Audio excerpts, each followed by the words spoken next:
आज मैं माँ काली के बारे में एक ऐसी बात शेयर करना चाहता हूँ जो शायद सीधे सीधे किसी किताब में ना मिले। ये मेरी समझ है और मेरी साधना से निकली हुई है। हम अक्सर सोचते हैं कि कर्म का मतलब सिर्फ एक्शंस होता है, पर आज की दुनिया में हमारे सबसे ज़्यादा कर्म हम बोल कर करते हैं। हमारी जीभ सिर्फ टेस्ट के लिए नहीं, ये एक इंस्ट्रूमेंट है जिससे हम अपनी सोच, अपनी शक्ति, अपने रिएक्शंस दुनिया में डालते हैं।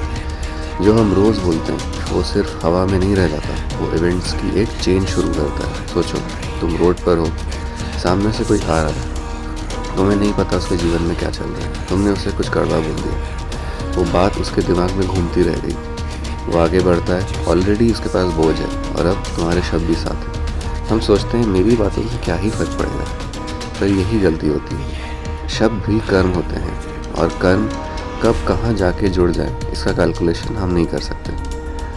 इसलिए शास्त्र बोलते हैं ज़ुबान सबसे तेज़ कर्म बनाती है। और यहीं से माँ काली का सिंबलिज्म मुझे समझ आता है। उनकी जीभ हमेशा बाहर की ओर दिखाई देती है। लोग उसे भयंकर समझते हैं, पर मेरी नज़र में वो एक वार्निंग नहीं, वो ट्रेनिंग है।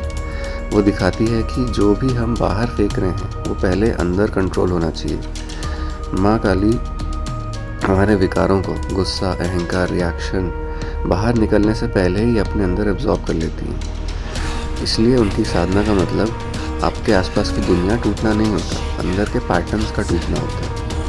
अगर तुम्हारा डिफ़ॉल्ट मोड गुस्सा करना है तो ज़िंदगी तुम्हें ऐसी सिचुएशन देगी जहाँ गुस्सा काम ही नहीं करेगा और तुम सीखने लगोगे, तुम रुकने लगोगे, बोलने से पहले सोचने लगोगे। यही असली तपस्या होगी।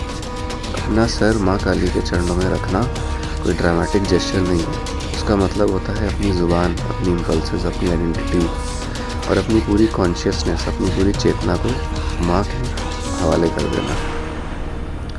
माँ काली का सबसे गहरा संदेश मुझे यही लगता है, डर नहीं, कंट्रोल, अवेयरनेस और शब्दों पे मास्टरी। जय भैरव बाबा, जय माँ अद्या।